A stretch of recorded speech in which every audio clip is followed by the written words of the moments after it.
Hi guys, welcome back to my channel. If this is the first time that you see my face, my name is Aleesha and I am a politics and econ student at the LSE.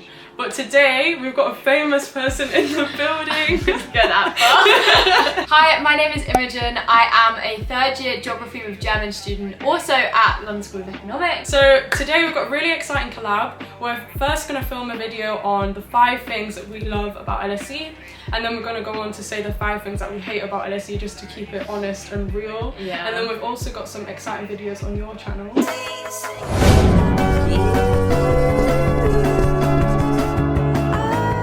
So the first thing that we thought of when we think about what we love about LSE is actually the students that go there. You have a lot of students at LSE that are like entrepreneurs, they've started their own businesses. I know people that have started their own societies this year, so like Advancing Black Careers was brand new this year. Whenever I go to any networking event, it's infiltrated by LSE people as well.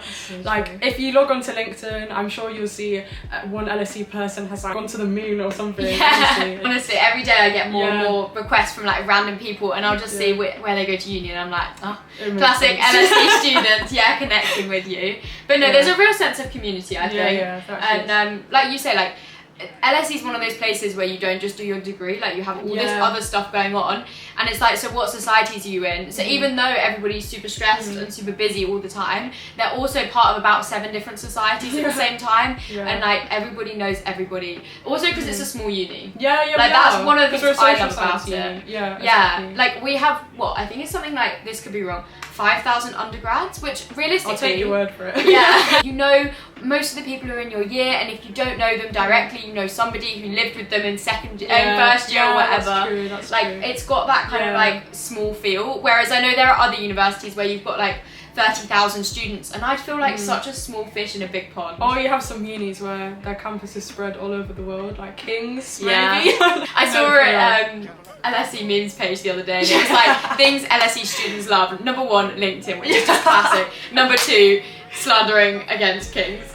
We even have, you know, LSE memes, they made a hat as well. I can't even remember what it says, but I'm sure it's like some LinkedIn. Yeah, it's like the LSE logo, but with LinkedIn or something. Instead. It's crazy. I feel like that should be another thing that we love, is LSE memes page. Oh yeah, so for whoever's sure. doing that, love. Yeah, and like LSE Love on Facebook. I used to love checking that. So I don't know if you guys know what this is, but it's like a Facebook page where you can write about people that you've seen and you think are hot in the library. And people are like, come to 2nd floor, I'll be waiting. I remember that. Yeah, it's like the girl in the green jumper. I'm like, oh, was I wearing green jumper on Tuesday? But it's actually interesting because I feel like when people think of LSE, a lot of the time people feel like you're just going in, like it's just like a corporate setting, you're just going there for your lectures and then going home, whereas actually that's not the case. And for a London uni, we do actually have a big community for sure. For some people it can be like stressful, like the whole LinkedIn thing, and everybody's doing everything, and like you need to get spring week, you need to get an internship. It can be stressful, but if you look at it from the perspective of actually like it's quite motivating and inspiring. Like everybody's career driven, they're focused, and actually even if their career isn't something that you want to necessarily do, just having people around you who are like, we're gonna change the world, like we're doing this stuff, is so motivating. Like we're definitely amongst like the future leaders. 100%. God, we might have the new Prime Minister in amongst us. Who knows? And then I actually just thought something else that we didn't prepare earlier as well, that I like about LSE, and it's actually how modern it is. But obviously that depends on your character. If you prefer like a traditional institution, I don't think LSE is the one personally, because it's very, very modern. But like, I'm not even just talking about the architecture, but like, you know how we have like TikTokers and YouTubers, and like LSE has a TikTok account. Like LSE actually makes TikToks. Like what? Like you're not getting that at like your traditional unis. No, this is true. Oxford. I remember looking around Manchester. In fact, that was the only uni I'd looked at in the UK, and there was a really like old style halls with like a library in it, and I loved it. I was like, oh, this is so like my vibe. The next thing is diversity, and I know people will say this about LSE a lot because we are like the most international university in the UK, but it actually goes beyond the students and actually applies to the courses as well, because you can tell that LSE is really like trying to like decolonize the curriculum and is actually making a conscious effort to be inclusive. Like a lot of the teachers as well, they're international. Like most of my lecturers are international actually. And like for me, for this year, because I'm Pol and Econ, I actually had the option to take the new module Global Political Thought, which is all about colonization, decolonization. So it's really interesting. And I know the same applies in law as well, that there's a lot of like diverse modules there too.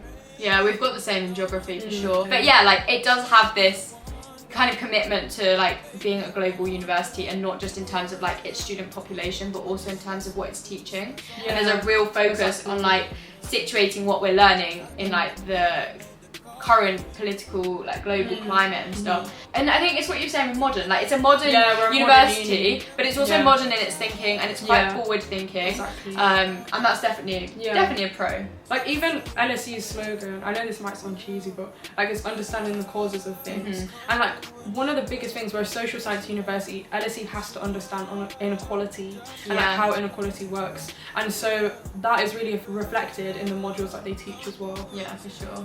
And the choice of modules I think we have is quite good. Yeah, we have good. Really good.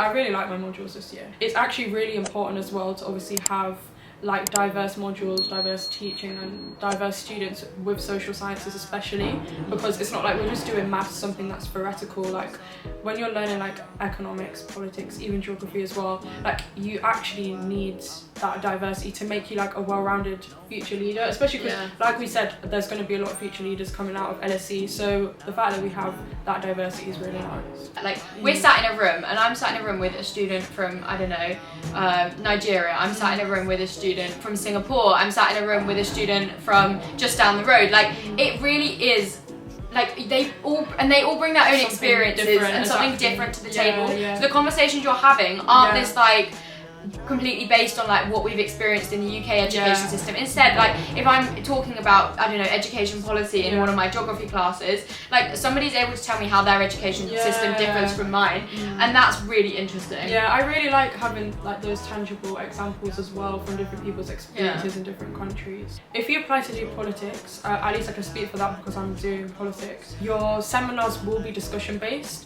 It's a lot of debates, it's a lot of talking to other people, getting their opinions on like policies and policy structures, etc. And like you said, like actually having a table where everyone like is like representing a different country or something is actually so cool. Yeah. And you don't get that anywhere else. I'm sorry, you actually don't. No, you don't. Really don't. If you go to like typical British uni, you might have a couple of international students in your class, but like it's nowhere near the levels we're seeing. Exactly. Honestly, they need to pay us for this. Yeah. I guess the next thing that we really like about LSE is the range of financial support they have on offer. Yes, it's a very expensive university, particularly if you're an international student, but I've had quite a lot of experience with the student jobs. They all pay the London living wage, so at the moment that's £14 an hour. I know last year it was about 13, but like that's crazy money in comparison to what I'd be getting back in my hometown or what my peers are getting for similar jobs. So I think that's really good, and like there are quite a range of student jobs available. And so we have content creating, we have which is fun. Like that means you can get paid for literally posting TikToks for LSE if you want. Like that's, how cool is that? And then there was a student ambassador thing as well, where you can help out with open days and student tours, graduation, all that sort of thing. You can work as a widening participation ambassador. I worked on my Hall of Residence reception desk for a while. Yeah, that's really cool, because that you don't even have to commute, you literally just I walked downstairs, but I also had no excuse for being late to work, so that was not ideal. But yeah, there's loads of different jobs, and like I worked for LSE Careers during COVID. You could like moderate stuff, or you can work and do like undergraduate research fellowships. I know that they're really big in the job. Actually I did one of those. Did you? I did one for the Inclusion Initiative. Oh yeah, how did you find that? That was really good, and I don't know if I should say this, but I'm not gonna lie, it's almost like I was getting paid for nothing a lot of the time as well, because with the research jobs, you're working in groups, so you're all like contributing like little, but then together it's making it a lot. But it's actually good that LSE actually supports students in having jobs, because I've heard, I don't know if the rumours are true, but I've heard that some other like academically rigorous universities, they'll tell you just don't get a job. But yeah, then how are you so meant true. to survive? Yeah, you're not allowed one at Oxford. I think that's what you're getting at. That's exactly. You're not allowed. And even up at like, I spoke to a couple of friends at Durham, and they would being like freshers reps and kind of like doing all that stuff. So cool. Well, I worked welcome week at LSE, which is our equivalent, and they paid me £14 per hour to work that, and I was just like signposting students. Yeah. But like I would expect to get paid for that because it is still my time. Whereas I know at Durham they weren't. They were volunteering. Students were struggling. Exactly. And we're that's balancing it against so much, and also it's London. Like it's so expensive. And then on that same point of financial support, you may know if you've seen my other, I think I have 2 other videos on my channel talking about this in detail, but I'm on the Ugla Family Scholarship, which is the largest scholarship available at the LSE, and that is worth like, I think like 60 grand to 70 grand over the 3 years. Like that means, and this is a concept that I didn't even understand was possible before coming to university, that actually I will leave LSE debt free. And if I'm like, what? I'm so jealous. What? I will not. That's life-changing. That's a life-changing amount of financial support. That's the difference between going to university and not going to university. Because I mean, we were talking about earlier on the train that a lot of people are put off by going to LSE and London unis because of the debt that you'll have afterwards. And it's so expensive. Because we have to take out larger maintenance loans as well compared to if you were outside of London.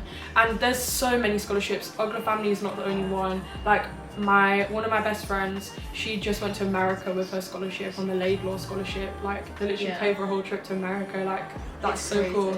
And then my other best friend from sixth form, actually, she's been on the channel as well. Okay, she's on a scholarship too, which covers her whole tuition fees. So honestly, there's just LSE has a lot of money to give out, and they're really like, I feel like they're really like committed to social mobility and actually trying to make a difference. The next thing that we love about LSE is actually the teaching and the lecturers. Now this one is a hit and miss, don't get me wrong. Not all of the teaching is like amazing, like eye-opening, but we'll talk about the good bits and then obviously click onto the next video to see the bad bits. So I'll talk about the good lecturers that I've had. So I feel like for politics, I've had amazing lecturers and teachers, to be honest. Like you can tell they love what they're doing, like they're actually committed to what they're doing. I was considering taking the Paul Theory module for second year, just because I like the lecturer. No way. Not even because I like the module. I think that makes such a difference, who teaches something and how passionate they are about something. And it's really important, like, for economics as well. Like I've actually got good teachers this year for economics, which is I'm really happy about, because I'm doing like econometrics and like really tricky maths modules. Like naturally, maths doesn't come naturally to me, I have to try hard. And I'm telling you need a good teacher. Like if I didn't have a good econometrics teacher, I might as well just drop out now. Like, it's so difficult. Yeah, well you're on both sides of LSE, right? You've got the quant and the qual, which is like, oh, I don't get involved with the stuff that's like not an essay. But no, I agree. I've had, my teacher's been a bit hit and miss, but like I had such an amazing teacher who taught me a couple of modules last year, and it just makes all the difference. I've not had a bad lecturer in my couple of years. I haven't actually. The lecturers are always really good. Lecturers are really good.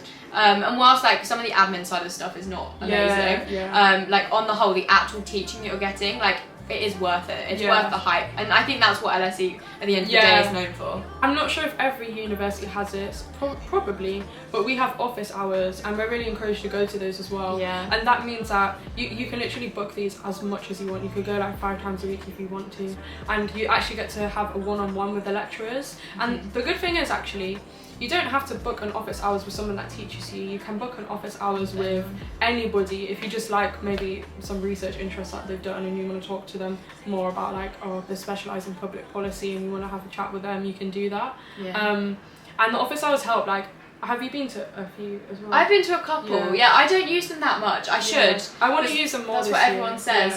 Because last year I would always go to an office hours when I had an essay coming up. And it really helped. Like I would talk them through like my ideas and my outline, my plan, and it's really, really helpful. Also, and when we say office hour, they're not actually an hour long. No, they're not. Because I know, I remember. Confusing, I remember filming a video, and I think I mentioned, I was like, oh, I'm going to an office hour with my German teacher, and they were like, it was 5 minutes. And I was like, they're only 15 minutes. Max is like 20 minutes. The last point that we wanted to talk about things that we love about LSE is that actually everyone is in the same boat, and everyone is struggling together, believe it or not. Like you might not expect it, because I mean, we said earlier how everyone is like super intelligent and starting their own businesses, but also equally we're all struggling and dying together on our degrees. Yeah. Which makes it good. It makes it relatable. You're not the only person behind or anything. It's so true. And also, I've always said like university is such a formative time in your life. Like you're going from being looked after essentially at school all the way through to like when you leave LSE, a lot of people are going straight into the workplace. Like, you're a fully formed adult. In those 3 years, you're going to make mistakes. Like, stuff is going to happen. And you're going to be like, oh, that was not a good decision. But, like, now is the time to make those decisions. And I think the fact that you're all going through that kind of period of growing up, and it is quite, like, intense. Like, you're suddenly being given a lot more responsibility when you start uni, and then by the time you finish you're like writing a dissertation, like you're completely responsible for stuff. Are you doing a dissertation? Oh don't, it's due, my proposal's due in on Thursday, so yeah, that's another whole level of stress. But yeah, like it is stressful, and it is like, it's confusing, but you're all kind of navigating that time together, and I think there really is like power in numbers in that, really. And I'm not actually, we're not actually lying about this point, like it's actually true. Like this morning, I was taking a much needed mental health stroll through Lincoln's Infield. Another thing. I've had many of those. Sometimes you just need it, honestly. And I walked past like 3 people and was like listening to their conversations. One person was like, I feel like I'm 10 weeks behind and it's week 3, and I was like, same. And another person was like, I hate my degree, and I was like, I feel you.